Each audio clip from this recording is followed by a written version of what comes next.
Ipakilala ko sa inyo si Staff Sergeant Antonio Grafil. Tested na warrior ng 62nd DRC, Division Recon Company. Napakatagal niya dito sa unit na ito. And sa DRC kasi, ito yung mga gambirador ng division. So, meron lang namang 8 encounter si Master. Yun lang yung maalala niya, pero marami-marami. Pero isa-isahin natin para ma-inspire tayo sa paninerbisyo. Certified warrior sa Maguindanao, Tawas Boys din, si Master. Okay, Master, go. Sir, good morning, sir. Ako pala si Staff Sergeant Antonio Grapil, 846208 Infantry, Philippine Army. Nag-graduate ako, sir, ng candidate soldier, sir, year 2004 sa Camp Dado, sir, Alamada.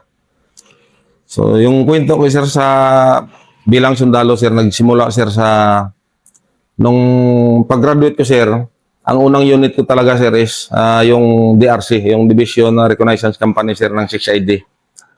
So, pag-graduate namin, sir, yung pangalan ko, sir, is nasa DRC na, sir. Pero duty tugis muna ako noon, sir, nung time na yon. Kasi habang inorganize pa, kay kulang pa yung personnel ng 3rd DRC, sir.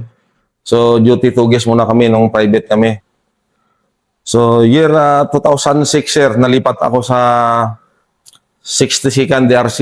So, yung unit namin dati, sir, is ano pa yan, sir, 3rd Recon. Yung unang naging CO ko doon, sir, is si Lieutenant Sasing. Siguro, sir, ngayon, Colonel na, sir, si Sir Sasing. So, ikwento ko, sir, yung mga pangyayari, sir, nung nasa DRC ako. So, unang encounter ko, sir, bilang sundalo, sir, is naranasan ko yan, sir, sa Barangay Nunangin, sakop ng Talitay, Maguindanao, sir. So, doon ko nasubukan talaga, sir, yung akala ko noon, sir, sa salida ko lang makikita yung mga nangyayari, sir. So, sa totoong buhay pala, sir, ng sundalo, mas worse pa, sir, yung madadaanan mo, sir. So, ang kwento ko, sir, nung unang enkwentro ko, sir, is sa Nunangin, year 2008. So, ang opisyal namin noon, sir, na nagdala is led by, sir, Lieutenant Malaki. Si Sir Malaki yung naging officer in charge namin nung panahon na yun, sir. So, unang enkwentro ko, sir, nung pumasok kami sa Nunangin, ang kinukonfront namin noon, sir, is grupo pa, sir, ng MILF pa dati, sir. Yung mga MILF. So, hindi ko matandaan, sir, kung anong base command, 105 ba or 108. So, nung time, sir, na papasok na kami sa Nunangin, nasa lubong namin yung mga civilian, sir, papalabas, na nagbakwit. Pagdating namin, may mga tao pa doon, sir, may mga tao pa doon sa Nunangin, mga babae, may mga bata. So, palabas sila doon sa barangay na yun. So, nung nasa lubong namin, hinanap ng officer namin yung kung sinong kapitan. Nagtaka sa bakit na nagbakwit yung mga tao. Ang mission namin pala noon, sir, is clearing operation yung time na yun.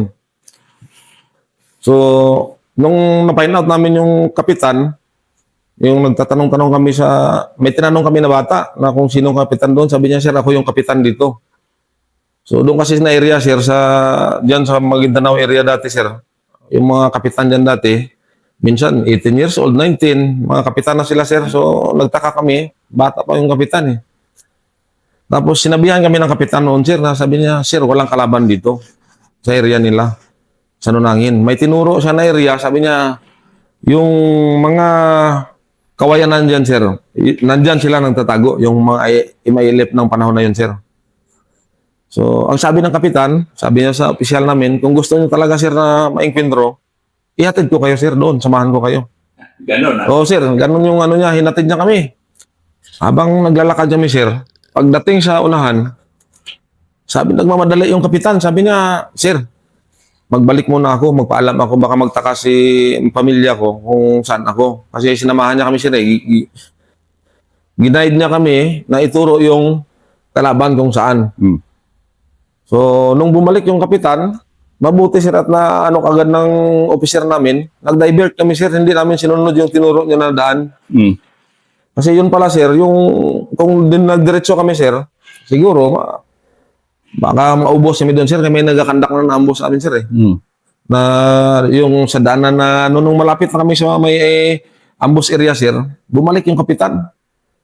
Sabi niya, magpaalam muna ako sa pamilya ko sir, baka magtaka sila.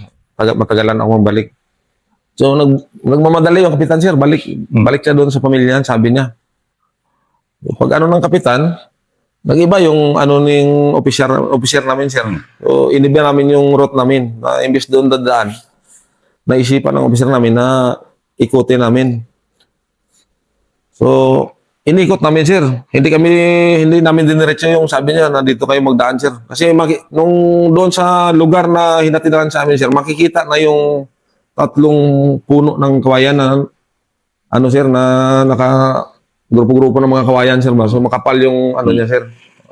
Ano talaga yung ideal talaga na pwedeng taguan ng kalaban. So ganun na naka-decide yung officer namin si Sir Malaki, sabi niya dito tayo agi kasi medyo open area. So umikot kami doon sa may Niyugan sir. Niyugan. Umikot kami siguro mga 30 minutes o 1 hour. Na-hit namin yung medyo makapal din sir na pwede namin nag-halt muna kami sandali, nagsaing para pananghalian. So doon pa kami nakikain sir. Hindi namin alam yung kalaban pala sir. Nandito lang sa likod din namin. Likod? Yes sir. Kaya yung sitwasyon nun sir, hinatid kami dito na area. Mm. Tapos yung kalaban pala nagakandak dito. So ang ginawa namin sir, umikot kami ganyan. Mm. So nagkain pa kami doon. Nagkain pa. So after namin pananghalian sir, nag-move kami. Kaya ang plano namin nung upihan yung kawayan na tinuro ng yung kapitan na yon. Mm. So after namin ng pananghalian sir, move na kami. Pag move namin doon sir, may napansin yung leading namin sir na may mga tropa na naka-uniforme.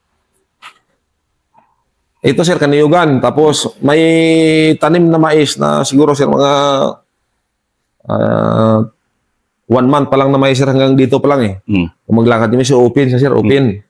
Kami niyugan. So may niyugan kami. Tapos open area, maisan, tapos niyugan na naman. Siguro estimate ko sir mga 100 meters or ano, mas makita na namin sir na may mga naka-uniforme. Mm. Ngayon, nagtaka kami sir kay naka-uniform. Ang pack nila may kulay blue, mayroong pula. Mm. So, tawag kagad sa brigade sir yung signal. May instruction kagad yung officer namin na tawagan sa signal sa brigade kung may ibang tropa ba. Nag-map check tapos kung may tropa ba na nakadikit doon sa amin. So, reply yata ng brigade noon sir is kung may tropa dyan, kalaban na yan. Kung may nakita kayong naka-uniforme armado. Mm. So doon namin sir na-confirm na kalaban pala talaga. So ipailip yung time na yun. Nung pakross na sa Maisan, kasi pakross na sa Maisan yung ulit scout namin, may nakita siya na matanda na doon galing din sa Maisan. Siguro sir nagbawa sir ba o nagtae, ganun. Mm. So sila sir, hindi nila naisip sir na government troops kami. Mm. Ang pagkakaalam nila, walang tao sa likod. Kaya ang pagkakaalam nila is doon kami dadaan sa yung tinuro ni Kapitan. Mm. So doon sila nakaharap lahat. So kami sir, nandun kami sa likod nila. Sabihin, binenta kayo ng kapitan. Yung parang ganun sir, na ano sir, kasi siya ang nagturo sir, tapos hinatid niya kami doon na area eh. Mm. So nag-divert lang kami ng daanan kasi yun man ang ano ng officer namin. Ikot tayo kasi isa pa, open area din yun sir. Mm. So alangan din kami magdaan. Ngayon, ang tropa naman sa DRC sir, may mga magagaling kami noon sir na lead scout na mga Maguindanao na tropa. So magaling mag-cancer ba? Nung ano, nagkwentuhan sila ng Maguindanao. Yung kalaban? Oo sir, hindi rin nila alam sir na tropa kami, na government troops kami. Mm. Parang sinasanay. Tapos yung lead scout namin noon sir, hindi ko matandaan si Abdullah ba yun o si Corporal Dato Kali. Tapos ang nag-lead noon sa kanila sir is Master Palya. Magaling din sir. Matandaan niya rin yung sir eh. Ano rin siya sir, sa fluent din siya sa Maguindanao. Mm. So parang nagkwentuhan nila sir, habang nagasin niya sa tropa na Atras yan nun. Kaya mag-take over kami doon, sir, kasi positive na nakalaban, sir, eh. So, nag-atras pa, may isang yan, nagkakwentuhan sila, sabay sinyas gano'n. So, yung tropa, sir, atras. Tapos, medyo madamo pa man doon, sir. Pag naka-cover, naka-cancel kami, hindi kami makita ng kalaban, sir. Yung nakita lang, yung tropa na nasa maisa na nauna. Nung na-confirm na, sir, na kalaban, nag-ano na yung, ano namin, sir, yung officer na lahat ng firepower, i-prepare na para for, ano na, sir, for mag-able yung fire na kami. May cover yung kalaban. Hindi, sir. Maisan. Hindi pa, sir. Mayroon pang nag-aumpukan doon. Mayroon pang kain-kain ng snack. Sarap naman ng ganyan sir. sitwasyon. Tapos, mayroong 5 doon sa punuan ng mangga. May 5 doon sa... May mga musket pa sila, sir, eh. Na nakasabit. May mga musket. Unprepared talaga sila, sir, sa ano. Kasi hindi nila na-surprise sila, sir, ba sa amin. So, nung nakaplastar na kami, pag command na fire, doon, sir, na bigla talaga sila. So, inunahan ang natandaan ko noon, sir, yung may dadala kaming 90 RR noon, eh. So, yun talaga ang panghimural namin. Yung pagputok ng 90 RR namin, naratol na kagad yung kalaban, sir. Naratol kasi kalakas ng noon, eh. Sabay, nag-volume fire kami. Kung natandaan ko noon, sir, pa ako, eh. Kit-3 gunner. Kalalabas pa ng kit-3 natin noon, sir. Bagong issue pa yun sa amin. Oo, sir. So, doon talaga na-expire, sir, yung mga automatic weapons natin noon na maganda din yung performance noon, sir, kasi nung nag-operate kami, sir, pinapadala pa yung mga extra barrel dati sa amin, eh.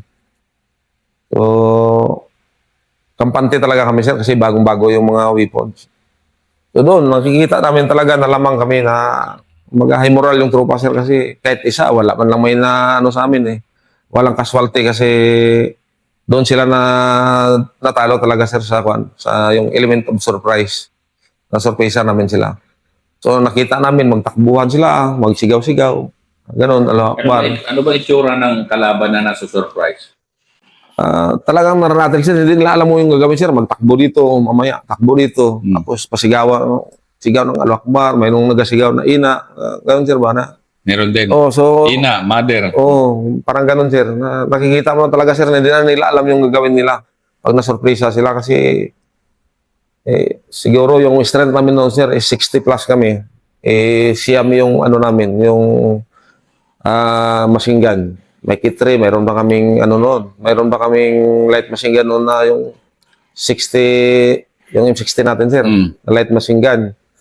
May dadala pa kami noon sa DRC. Malakas talaga yung armaments namin noon, sir, nung sa DRC kami. Tapos nakaporma kayo na maayos. Nakaporma kami, sir, nakakuber. Talagang kampante kami, sir, eh, kasi kitang-kita namin talaga na maramdaman namin na talagang safe kami. Lamang kami, sir, sa enkwentro na yun. So, nagsimula, sir, siguro, sobra mga 2 hours siguro na firefight yun, sir. Yung kwento mo ngayon pang salida na kwento nga. So, anong nangyari? Binagbagbag? Hindi, nangyari, di ba? Nagkakausap muna yung, yung lead scout sa Oo, sir. Yun ang matindi doon. Oo, sir. Kinakausap niya. Yun ang magaling, sir. Kasi sila, sir, yung fluent sa Maguindanao. Kung naintindihan niya, nakiintindihan sila, binula niya muna yung kalaban. Habang nagasinya sa doon na ibig sabihin, take over. Over. Hanap ng pwesto na maka-advantage tayo. So, ganun, take over. Kasi niyugan, eh. Lamang kami. Tapos nakaplastar na yung cancer, yung mga high power namin. Nakaplastar. So, nung time na yun, sir, yun ang first time ko na, sir, medyo kinakabahan din ako. Kasi, akala ko noon sa salida ko lang makikita yung mga ganon. Sa totoong buhay talaga, sir, mas matindi pa. Yung putok ng kalaban, sir, hindi na namin marinig, eh. Halos sa amin na lahat. Dahil talagang dominante yung putok nyo. Yes, sir, yes, sir. Ganon, advantage talaga kami, sir. So, kaganda ng sir, wala kang hindi kakabahan. Kasi alam mo na lamang kami. Alam namin na lamang kami. So, ang maganda pa doon, sir, kasi nung time na yon, habang lumalakad kami, yung close air support natin, sir, meron. Ilipad yan. Oras-oras yan, sir, nagalipad. Siguro magbaba lang yun, sir, pag nag-refuel. Pero habang yung tropa, sir, noon nagalakad, oras-oras, makita mo yan sa taas. Mayroong 2 OBT natin noon. Tapos mayroon tayong yung MG. Tapos may UE pa. Lipad-lipad doon. Naka-ready na yun, sir, eh. Kasi nung time na yun, sir, pag enkwentro namin, sir, ano lang, siguro mga 10 minutes. May close air support na kami kaagad. So doon na, Bilib naman ako. yes, sir. Ang bilis naman. Nung nakontak na namin, sir, madali kaming nalukit ng ubitin, sir, kasi may dala-dala kaming luminous na yung panel, sir. Panel. Yes, sir. May dala-dala kami sa Darcy dati, yung kulay green na magaan lang siya, pero kulay yellow-green siya, sir. Parang tapeta. Oo, sir. Nung bago nagbagbag, sir, na nilatag na yung pan, sir. Nilatag namin yung panel. Kaya nung nalukit kami ng ubitin, pag ano ng signal namin, distance na lang yung ibigay namin, sir, kasi may naka-arrow na siya, sir, eh. Yung panel may arrow na ganun. So, tinuro niya na kung saan yung direksyon ng kalaban. So, makita, distance na lang, sir, yung tinanong. Pagbigay ng distance, ganito, hinulog na kaagad yung dalawang kwan, sir. Eh, hindi ko alam kung 500 pounds ba yun or 250 kasi kung makikita namin, parang gasol sa, sir, eh, na ganyan. So, nung tumira na yung ubitin, sir, lalong na-moral kami, sir, kasi makikita talaga namin yung impact, sir, na yung dalawang niyog, putol talaga, sir, eh. Kalakas, sir, sa putok niya pa lang, sir, sa tunog ng putok, talagang maratil na yung kalaban noon, sir. O, 500 pounder siguro yon. siguro, sir, hindi ko lang mano, sir, basta kay kalaki ng natamaan niya, sir, eh. Kahit na yung bahay na mga ganito kalaki, sir, pwede mo sa butas niya, eh. O, Yun ang masaya, no? yun ang masaya, sir, na enkwentro kasi alam namin na advantage kami. Yun ang binyag mo, Masip. Oo, sir, yun ang unang encounter ko, sir. Unang engage talaga sa kalaban. 2008 yun, sir, na time kung matandaan ko. 2008. Hindi ko lang alam kung anong buwan. So, yun ang unang nakapaputok ako na may kalaban talaga na nakikita, na tumatakbo. Anong, di ba? Walyol na walyol. Walyol ang tawag natin sa relo. Pero, Yes, yung sir. unang panahon na yun, parang masarap magsundalo. No? Pag nakauna ka, Yes, sir. Kaya, hindi ka matakot, hindi mo mapil yung takot, sir, pag nakikita mo na lamang yung tropa mo. Nasa advantage position kami. Tapos sa armaments, mas malakas yung sa amin. Tapos mayroon pa tayong close air support. So, doon, sir, kami, masaya yung naging enkwentro namin. Tapos natapos, sir, padilim na. So, nung padilim na, ang ginawa namin, hindi kami nag-clearing sa dinaanan lang muna namin, sir. ano? Yung encounter site, sir. Hindi na namin gi-clear, sir, kasi madilim na. Baka may mga kalaban pa doon na nakatago or ano. So, ang ginawa namin, sir, dinaanan lang namin, sir. Nag-move by bounce kami. Nag-move by bounce kami. Sabay putok. Doon na naggamit yung by bounce namin, sir, eh. Isang team, mag-fire yung apat habang lumalakad, nag-support yung isang team dito. Hanggang malampasan namin yung yung encounter site. So, nung nalampasan namin yung encounter site, doon na kami nagluwa sa unahan, sir. Doon na kami Lowa, limit of advance. Yes, sir. Yan. So, nag-consolidate na kami doon. Hinihintay namin, sir, na magliwanag. Eh, pagka kinaumagahan noon, doon na namin gi-clear yung Yun ang tama. Yo, sir. Kasi madilim na, sir, eh. Baka may mga IED pa na naka-lay. So, hinihintay namin yung liwanag. Pero nung kami, sir, yung encounter site, nung dinaanan namin, pa rin, sir, yung medyo kakabahan ka pa rin kasi hindi natin alam kung may buhay pa ba doon na namadaanan. Medyo madilim na, sir, yung ginawa namin, nag-by bounce hanggang naabot namin yung luwa, hanggang nag-consolidate na kami doon sa unahan. Doon na kami nag-PRP o ORP ba yun sa unahan ng encounter site. So, kinaumagahan, sir, i-clear namin yung area of encounter. So, may naabutan kami doon, sir, na trupa ng MILF, may tali sa paa. Sa sir, yung uniform niya, yung sa SF Goodyear na Tiger suit. Yun ang nila. So, pagdating namin doon, sir, yung trupa, agawan ka agad, sir. Sa recovery ba? Baka may mga baril, may mga kuhan. Ang iniisip namin noon, sir, is award. No, uso pa noon eh. Siyempre, Pepsi pa kami. Gusto ko ganito, triple in. So, pag may kalaban, pag sabing clear, Marami na mag-volunteer na yung mag-check ng bag, magawa niya sa bulsa, yung nakuha namin na pera, sir, is 150. May nakuha kami na pera, sir, 150,000? 150 pesos. Tapos, Akala may ko bag na. siya na dala, sir, may bag. Akala May ko. backpack na dala. Siguro yung tao na yun, sir, is, ano yun siya, yung tasking niya is sniper siya, sir, ng MI. Kasi nung gi-check namin yung bag niya, may mga dokumento doon, may mga picture. Ang trainer niya, sir, is, parang Afghanistan yata yung, sir, Ganon? Yung, sir, may nakita kami doon sa picture niya, tapos, ang parang estudyante yun siya ng sniper yata, sir. Kaya may tali, sir, siguro sa niyog, yung time na yun, sir, sa niyog siya umakyat para mga snipe sa amin. Ngayon, sir, na tamaan ng ubitin, putol yung niyog. Yung na-recover namin na dead body, sir, wala nang ulo, sir. Wala nang natira na lang sa kanya, sir, yung likod. Tapos pagdating namin, sir, kinakain pa ng bayawak, sir. Yung dito niya. Wala na tong laman dito, sir. Tapos yung ulo niya, wala na talaga, sir, yung ulo. Kumbaga, hiwalay na yung mga bungo niya. Nung time na yun. So, yun lang isa, sir, ang na-recover namin. Pero nung tinignan namin yung area, daming mga bloodstain na kumakalat, sir. Siguro, casualty sila. Ang ginagawa kasi nila noon, sir, is kung may casualty, dinadala talaga nila. Hihilain talaga. Oh, sir. Tapos inikot namin yung area, sir. May nakita kami doon. Kung hindi ako magkamali, sir. 27 na yung bagong hukay. Na hinukay na lupa. So, isip namin. Tapos may amoy-amoy pa, sir. Hindi na namin, sir, Kinalkal. Oh, so, estimate namin, sir. Namin, sir. Assessment namin noon. Mga tropa na yun nila na nilibing nila ng mababaw lang. Kaya hindi nyo na hinukay. Hindi na, sir. Pero 27 yan. Oh, bilang nila eh. 27 ang hukay. Lupit nyo. Hindi, Yun tsaka lang. maganda pagkalatag nyo. Kumbaga, Yes, sir. mga diskarte na meron ka ng panel, meron ka Yes, sir. diskarte na galing ka sa likod na atake. Yes, sir. Tamang diskarte lahat yun. Sir. Kasi yung tropa namin noon, sir, mga selected, sir, bawal isama yung pagmatanda na, iwan ka. Ano ko sa lakad eh. Yung pinipili namin sa 60 second dati, sir, puro talaga yung mga physical lipit talaga ang sinasama. Mental lipit sa physical lipit. Kasi pagdating sa mga ganun na sitwasyon, sir, talagang lamang yung tropa, sir, pag ganun.